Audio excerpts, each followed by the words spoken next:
avec Yes. C'est notre moment. Dites oui aux actualités dans votre journal TV.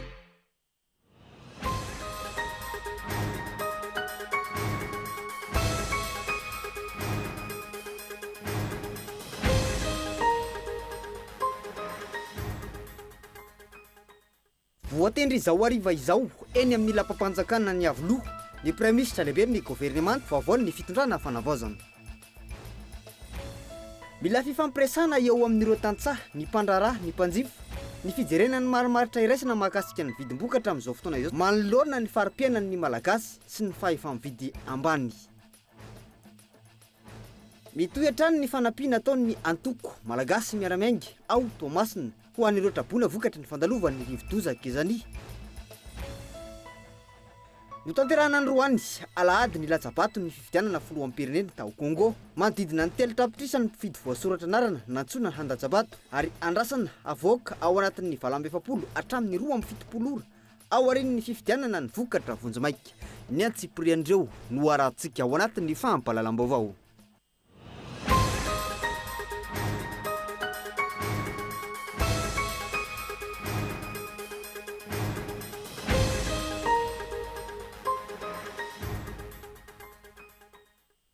Manatitra ny araba tompo kilasy sy tompo vavy manaraka ny fahampahalalam-baovao Cool TV amin'ny ity alina ity asanay ampanajany anao anaraka ny fahampahalalam-baovao hatramin'ny farany andeha nokafatsika ny fahampahalalam-baovao amin'izao ariva izao voatendry amin'izao fotoana ora itenenantsika izao eny amin'ny lapam-panjakana ny avoloha ny premier ministre lehibe ny gouvernement vaovao ny fitondrana fanavaozana raha ny vaovao voaray avy any antoerana Rajonarison Mamitina no anaran'ny premier ministre vaovao indray izay tarika ny gouvernement ao anatin'ny gouvernement itsangana manaraka eo. Mbola hoentina amintsika moa ny sary mahakasika izay rehefa tonga eto am-pelantanana rehefa avy eo fa andeha hanozy antsika ny fahampahalalam-baovao ny tontolon'ny vidim-bokatra eto Madagasikara.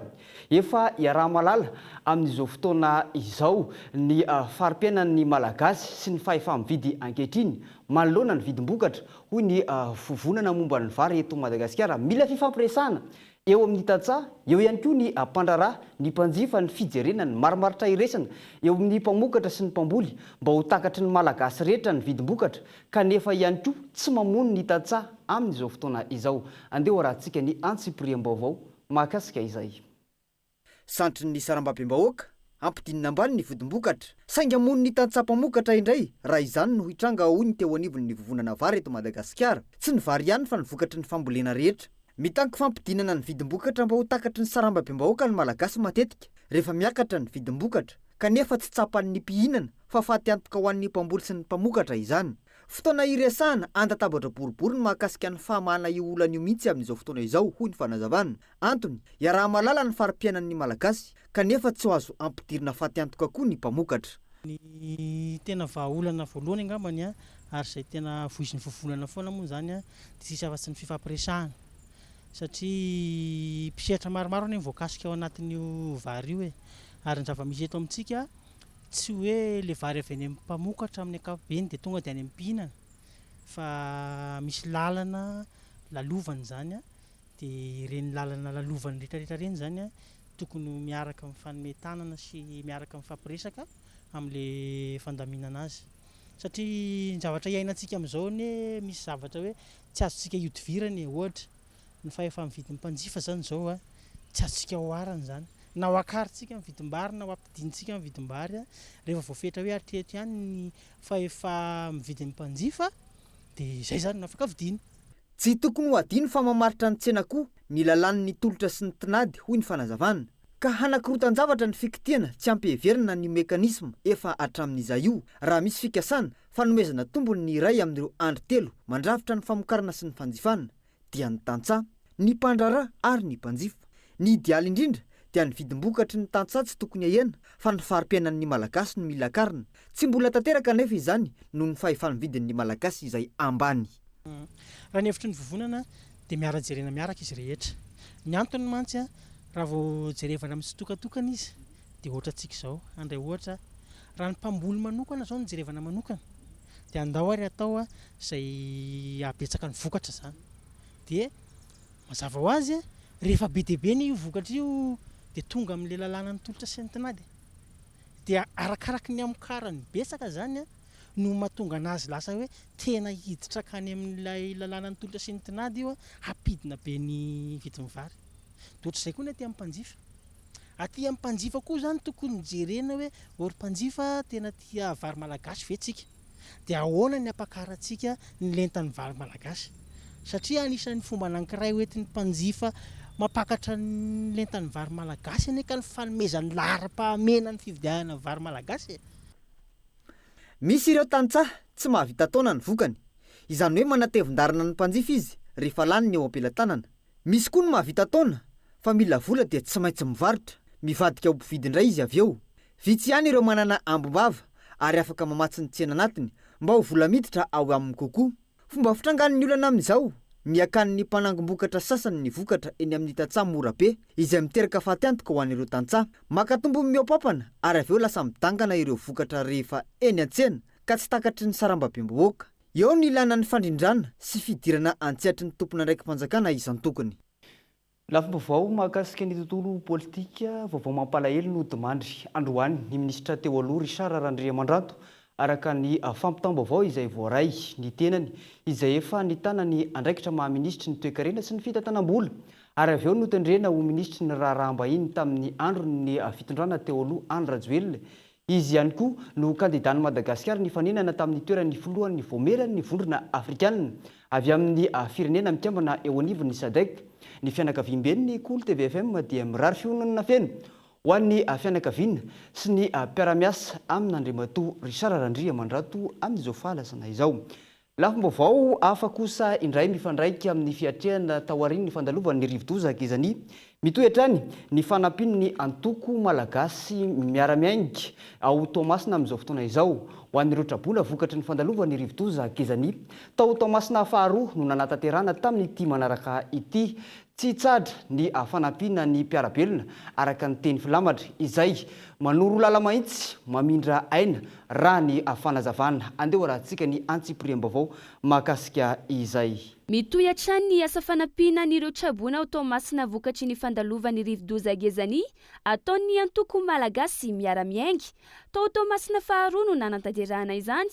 Anisan'izany ny tokantranona mpampianatra iray ao amin'ny EPP vohindritra commune Antetezambary Fokotany Analamalotra izay tena voamafy alasa ny tafo tsy misy fividianana fanitso ka saika avela tafo lanitra ny trano. Tena faly ny tenako ny anarako moa zany de Oliva niteraka telo mirahalahy tsy manambady de anisan'ny faly tokoa za noho ny fahatongavan'ny fikambanana MMM amin'izao fanampiana noho ny favoazana tamin'ny cyclone Giovanni zao satria de tsy nampoziko le izy satria efa nieritreritra zany hoe zao ny favoazana de nihonina amin'izao satria mbola sahirana indray mitady vola ny zanaka velomina de noho ny fahatongavan zareo de maivamaivana indray zany aloha ny zavatra hoentina ka de mankasitraka mankatelina re tompoko mitombo be ny alana ho anareo fikambanana aingany mba hiroso hatrany. Tsy mitsahatra ny asa fanatsoavana ny mpiarabelona araka ny teny filamatry ny antoko izay manoro lala mahitsy mamindra aina. Fanitso roapolo takelaka ary fantsika izay no fandraisana anjara ho an'ny MMM antoko MMM malagasy miara-miainga amin'ity fokontany Analamalotra ty zany hoe solontegna ny commune Antetezambary Ray Manontolo zany mbola maromaro ny commune agnatin'ny Toamasina faharoa tetezina fa le niany ty aloha ny santarana ananjy aketo amin'ny fokontany Antetezambary tsy de misy hoe tanjona karakory loatra fa de fifanampiana zay fogna amin'ny mahasamby olombelona indrindrandrindra mpiarabelona amintegna agnatin'ny faritra iadidiko moa i Analamalotra de zay ny safidianako teto. Tsy farany eo fa itohatra ny asa fanampiana ataon'ny antoko MMM ny vahoaka eny fotony raha ny fanazavana. Araka nefa nampahafantarana antsika tany am-boalohany dia voatendry izao ariva izao ny praiminisitra lehibe ny gouvernemanta Andriamatoa Rajaonarison Mamptina Zanô no voatendry ho praiminisitra lehibe ny gouvernemanta andeha arahantsika ary ny kabary nataon'ny filohan'ny fanavaozana ny Repoblika ny Madagasikara nandritra ny fanendrena izay praiminisitra lehibe ny gouvernemanta teny amin'ny lapa-panjakana ny avy loha izay. mety efa tsy izovina aminareo itsony ny antony itsanganako etaon'io iaraha malala fa andro vitsivitsy lasy izay dia nitsahatra tamin'ny asany ny gouvernemanta teo aloha tsy maintsy mandroso anefa isika ary mila mandray fanapahan-kevitra faran'izay haingana indrindra mba tsy ampitarazoka ny raharaham-pirenena noho ny ameana ary mba ho fitandrona ny tombontsoa ambony firenena ny tenako rehefa avy ny fandinika tamin'ireo manam-pahefana maefa voatondro ny lalam-panorenana dia manendry any Andriamatoa Rajonarson Mamtina Jeannot Ruffin ho Prime Ministre lehibeny gouvernemanta.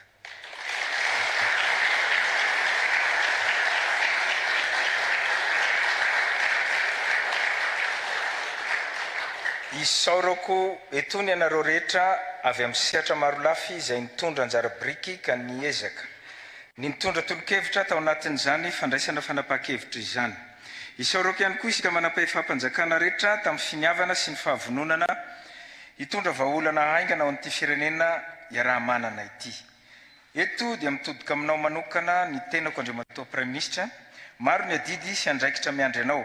Izany dia manomboka amin'ny fandrafetana faran'izay haingana indrindra ny gouvernemanta vaovao. Manaraka izany ankinina aminao sy ny mpikambana anatin'ny gouvernemanta vaovao io ny fanatanterahana ireo politika mpanjakana fanavaozana ary mitaky vokatra haingana sy mivaingana amin'izany ny tenako sy ny vahoaka malagasy. Takina aminao ihany koa ny fampivondronana ireo ankolafikery rehetra eto amin'ny lafivalony nosy. Mbola maro ireo toromaroka ampitaiko rehefa tafatsangana ny gouvernemanta vaovao fa ny zavatra tsara ho tsindriko eto ary apatsiahivo koa fa misy antony ny fidianako anao Andriamatoa Prime Ministre tadidinao zany tamin'ny fiainanao nandritra ny tetezamita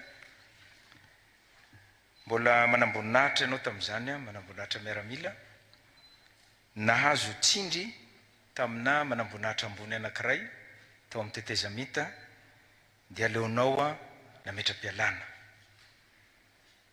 Zany fanapahan-kevitra goavana zay nitondranao lalakafa ka nahatonga anao amin'izao Prime Ministre zao mety rano miaramila ianao mety tsy tafapetraka teo zany no anisany nanondroko anao.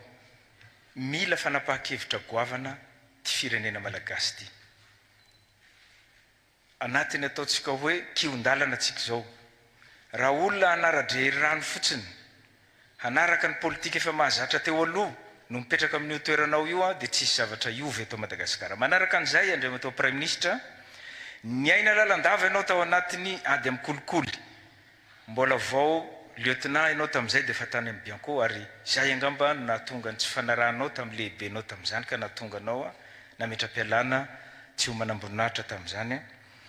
Dia izay fahitsinao zay Andriamatoa Prime Ministre no tadiaviko hitsangananao manomboka androany masinandro androany asehoany vahoaka malagasy fa mila olona mahitsy ty firenena ty, mila olona tsy azo avilivily, tsy voavidim-bola.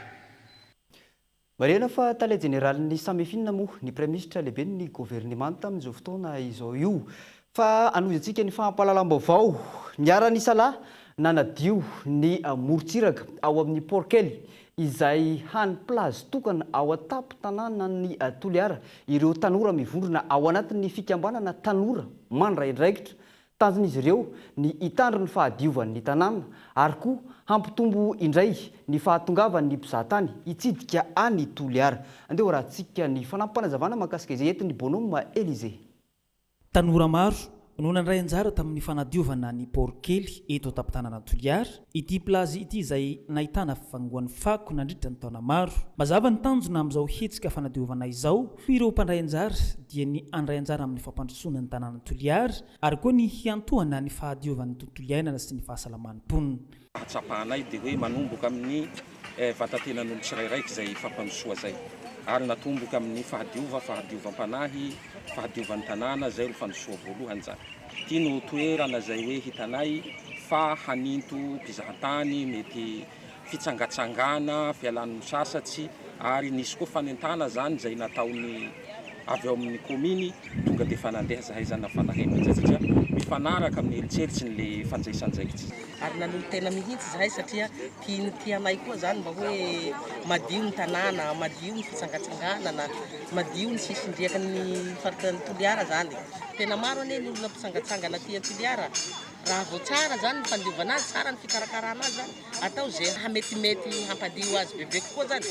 Tena maro ny mpisangatsangana zany ary tena faty reo zany hoe kay misy toerana tena madio zany ao ambadiky Hotel Plaza moa zao ro amantaran'olo ny tena sinyan'ity molotsiratsika anatin'ny port kely ato zany.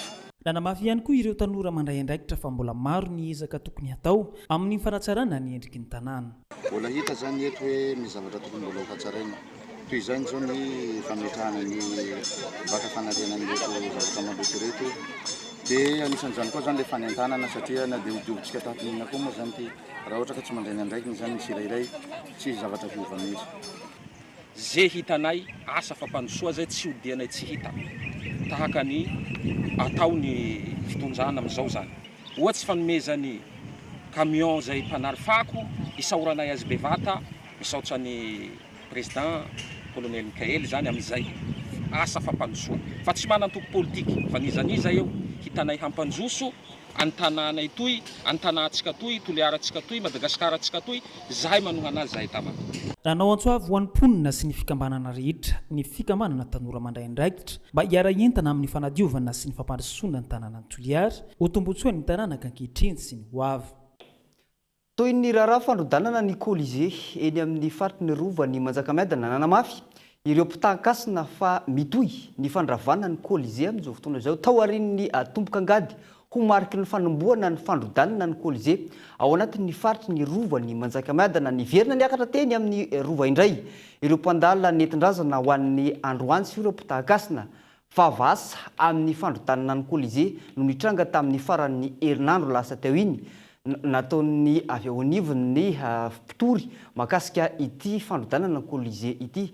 Izany hoe fombafomba anamariana fanomboana fandrodanana araka ny fomban-drazana fotsiny ihany iny. Ny fanarenana ny hasina ao anaty rova ny tena tanjona ho ny fampitana raha ny fanazavana teny antoerana androany. Ny fanadiovana sy ny famerenan-kasina no tanjonay ka tafiditra ao anatin'izany ny fandravana ny Colisée zay tsy mifanandrify amin'ny kolotsaina sy ny vakoka ary ny fomba eto Merina sy eto Madagasikara. Fa ny fanadiovana dia mahakasika koa ny fianakavian'ny taranaky ny Andriamanjaka. Ilaina ny ahafantaran'ny vahoaka eto Merina, tsy eken'ny taranaka andriny eto Merina, ny fijoroany Indrina Rabaruela ho mpanjaka ny Madagasikara. Fisantohana andraikitra koa, maka ny toerana vondrona ny mikarakara ny fandravana ny Colisée. Ny analalaka kokoa ny abaka sivika na ny espace civique teto Madagasikara nandritra ny fitondrana fanavaozana ny amaro ny olo-pirenena samy maneho hevitra sy nandray anjara tamin'ny raharaham-pirenena. Na izany tokony anaja lalàna hatrany ny tsiraray amin'izao fotoana izao hitandrina hatrany amin'ny faneho-kevitra izay atao tsy hanala-baraka na anohitohina ny fanjakana sy ny filaminam-bahoaka ho ny mpiaro ny zon'olombelona nampatsya izany. Daniela Minoarso no mitondra ny antsipriam-baovao mahakasika izay. Ny analalaka kokoa ny abaka na ny sehatra sivika teto Madagasikara taoriany ireo hetsika nitranga ny volana septambatra sy ny volana oktobra 2022. Ny ena ny karazana faninjena sy antso izay ho an'ireo izay maneho hevitra na mitambazotra ny serasera izany na amin'ny fahita lavitra sy ny maro hafa. Na izany, tany-tandalàny Madagasikara voafetra ny lalàna ny fanehoan-kevitra tokony atao ka tokony hitandrina hatrany olom-pirenena tsirairay avy amin'ny fanehoan-kevitra tsy hanala-baraka olona, tsy hanelo vaovao tsy marina na hanangana fikambanana manotona ny filaminam-bahoaka, ho ny teo anivo ny ONDH na ny Observatoire National des Droits Humains, raha nampatsiahy ireo zo fototra tokony hananany olom-pirenena tsirairay avy amin'ny fanehoan-kevitra. Ho an'ny olom-pirenena, raha tambazotra serasera foana moa raisitsika ohatra satria ao tena be mpampiasa. Ny fahasorenana noho ny fahatapahan-jiro, lavareny, ny tsy fandrem-pahalemana, ny tsy fisinasa, ny tsy fahombiazan'ny fitondram-panjakana ny amina mety hoe resaka fanamboaran-dalana sy ny fahatareken'ny fandraisana andraikitra. Reny zany le endrik'le fiseharana sy fampiasan'ny olom-pirenena ny abaka sivika. dia izay moa no mahatonga any miteny hoe efa me malalaka satria mahatsiaro zany ny olona hoe afaka miteny tapaka ny jiro dia miteny ny olona tsy mahatsiaro hoe misy mandrahoana ao samborona lalana mbola misy ireny ny simba fitohanana eny an-daniny ny tsekilany mampitaraina ny olona dia malalaka ny olona mifaneho-kevitra. Hita ihany koa hoe nahosehatra bebe kokoa ny tanora tao anatin'izay satria reny na reny fihetsiketsehany reny ary dia efa endriky ny fampiasana ny abaka sivika fa ny tsara patsivina ny olom-pirenena fotsiny nefa hoe namanana zoa ary sika ao anatin'izay fampiasana ny abaka sivika izay dia tany tandalany Madagasikara voafetra ny lalàna foana isika. Izay zany hoe tsara patsivina ny olom-pirenena foana ny fananana zotsy midika hoe malalaka tanteraka tsika amin'ny zavatra rehetra fa fehezany lalàna. Malohany izany tokony hamafisina hatrany ny fanabeazana ny olom-pirenena vanona ho fampahafantarana ny zony tsiraray ho hatrany ny fanazavana. Raha misy zany ny olona mandika ny lalàna mamoaka vaovao tsy marina na manala baraka olona dia anjara mpitandro filaminana izay fa na izany na tsy izany ary nefa tsara foana ny sininy hoe fanabeazana mihitsy aloha na avy amin'ny fanjakana na avy amin'ny firaisamonim-pirenena mandeha mba ampiomanana sy ampahafantarana an'ilay olona mba tsy ho tonga dia any amin'ny hoe fisamborana na famonjana satria mialohan'ny zavatra rehetra dia tokony ho beazina mihitsy alohan'ny olona ahafantatra sy hanaja ny lalàna ahafantatra sy ampiasa sy hisehatra tanteraka amin'ny fahafenoany an'ilay zony ao anatin'izay hoe fahalalana ny lalàna izay vao mirosany amin'ny resaka hoe fanasasiana sy ny fisamborana tsika. Raha iverenana tafiditra ao anatin'ny zon'olombelona ny zo ivory sy zo aneo hevitra ny kalalàna ny zo andray anjara amin'izay mety ho hetsika sy zava-mitranga eto amin'ny firenena ary ny zo ijoro sy tsangana ho fikambanana. Efa ahitana izay fahalalany abaka sivika izay ny fijoroany ireo fikambanana ivondrona ny tanora sy ny maro hafa ireny raha tsy laza fa tsy ny Gen-Z sy ny Zanigreika sy ny maro hafa. Iny lafim-baovany ihany koa ny antsika amin'ny sety vetivety atao anatin'ny dokam-barotra itsika mipita ao anatin'ny tapany faharoa ho an'ny fahampalalam-baovao amin'ity alina ity manasanao tsy saraka amin'ny Cool TV hatrany.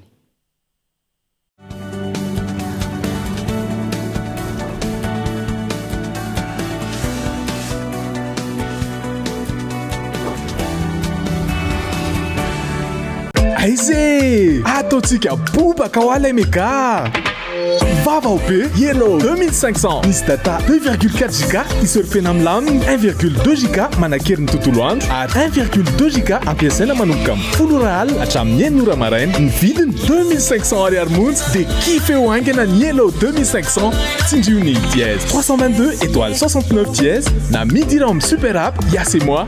Yes.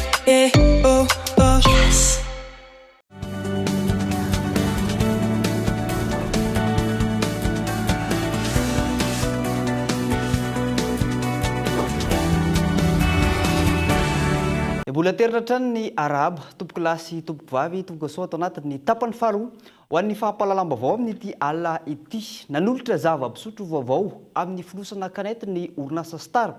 Ity farany izay nanamafy ny finiavana anolotra vokatra moderna sy mifanaraka amin'ny fironana vaovao eo amin'ny fanjifana tanjona ny amalina ny filan'ny mpanjifa izay mitady zava-pisotro mora entina. Hanomboka eto Antananarivo ny fitsinjarana ireo vokatra amin'ny endriny vaovao ary ivelatra tsikelikely manenana ny nosy izany raha ny fanampim-panazavana. Forma pratique tsara be izy satria afaka izitsika mandehandeha, afaka izitsika mitsangatsangana, pratique be ny format izy dia manampy ny bouteille fananantsika 65 centilitres sy 33 centilitres ihany. Ufanamarina ny fivoahan'izy ity izy moa zany efa nivoaka sy nalefa maneraka ny nosy Madagasikara nanomboka tamin'ny 3 mars dia nanomboka tsoatsy izy ny action maromaro izay hitantsika au niveau GMS sy ny point de vente ahafahantsika manjifa sy mijery anazy ary misy offre maromaro any. Ny tsirony tsy miova. Makasika ny tontolon'ny asa tanana tanora maherin'ny 2 arivo isa-taona no miofana mivoaka ho mpanao asa tanana eto Madagasikara raharaka ny tatitra amin'izao fotoana izao. Raharaka ny vaovao dia eto antoerana mandalo fotoan-tsarotra nefa io sehatra io amin'izao fotoana izao noho ny fampin'ny akora fototra eto antoerana tranga miteraka faharatsian'ny kalitaon'ny asa tanana fa ihany koa manara-tsendrika ny vokatra vita malagasy eo amin'ny tsena iraisam-pirenena. Manoloana izany miantso ny fitondram-panjakana ho an'ny fanavaozana izy ireo hijery akaiky sy ama izany olana izany ny eo anivon'ny syndicat national des agents de l'artisanat sy ny syndicat des artisans de Madagascar. Ny artisanat dia tokony anisan'ny ministère mampidi-bola ho an'ny fanjakana. 3.30 tapitrisa euro ny vola ny total vidin'ireo vokatra ahondrantsika makany ivelany izay iarahana miasa amin'ny firenena 20. Io vola io nefa dia tsy misy makaty amin'ny fanjakana. Raha efa nisy kosa ny lalàna tamin'ny loi de finance 2024 nanapaka hoe tokony misy anjaran'ny fanjakana alaina amin'ireo vola ireo. Izay zao dia efa nisan'ny olana anankiray tsy mampandroso ilay sehatra mahatonga ny teti-bola hoentina miasa eto anivon'ny ministère ny asa tanana ambany dia ambany, indrindra moa fa rehefa mitambatra amina ministère hafa ny asa tanana dia tena ambany dia ambany ary tena atao akila-bao tanteraka. Fa ny sehatry ny asa tanana dia misedra olana ary atao ampimambo. Ary anisan'izany ohatra ny fanondrananareo akora fototra toy ny hazo, ny hoditra, ny tandroka ary ny volamena. Tsy ahivina nefa fa olona miisa 3 tapitrisa eo no mivelona sy miasa amin'ny asa tanana ary tanora maheran'ny 2 arivo isa-taona no miofana mivoaka ho mpanao asa tanana. Manarak'izay ny akora fototra mampanao ny asa tanana, mampanao asa tanana amin'ny asa tanana. Raha fa tsisy ny akora fototra dia mijaly ny mpanao asa tanana. Nefa ny akora fototra dia miondrana daholy, lasa ny ivelany daholy, lasa le 3e soasy lasa mpanao asa tanana ka dia manao antsoavo ho an'ny tompona ndraiky zay, indrindra fa ho an'ny colonel Mikael mba ho ministera manokana. Eo amin'ny maresaka iraisam-pirenena no tanterana androany alahady ny latsabato ho an'ny fifidianana filoham-pirenena ao Congo. Fantatra fa ny filoham-pirenena amperinasa Denis Sassou Nguesso 20 taona no everina fa ho isan'ireo kandida mbola matanjaka indrindra ao anatin'ireo mpifaninana ka everina fa mbola anohy ny fiam-pitom-piasana 5 taona manaraka vaovao indray. Raha ny fantatra kandida enina no mifaninana aminy saingy maro amin'izy ireo no tsy dia fantatra loatra ary tsy manana tanjaka ara-politika. Ny antsony anoerana ny fifidianana moa ny akamaroan'ireo antoko-mpanohatra tao antoerana manodidina ny 3 tapitrisa ny mpifidy voasoratra anarana nandrasana an-datsabato ho an'ny androany ary andrasana avoaka ao anatin'ny 27 hatramin'ny 27 ora ao aorian'ny fandatsaham-bato ny voka mpifidianana vonjimaika raha ny vaovao voaray avy any antoerana. Dia iny ihany koa ary tompoko lahy sy tompoko vavy no antsika manakatana ny filazam-baovao tamin'ity alina ity. Isarona sy akasitrahany ianao nanaraka izany hatramin'ny farany. Mametraka ny veloma mandra-pitafa ary eo amin'ny manaraka indray. Veloma tompoko.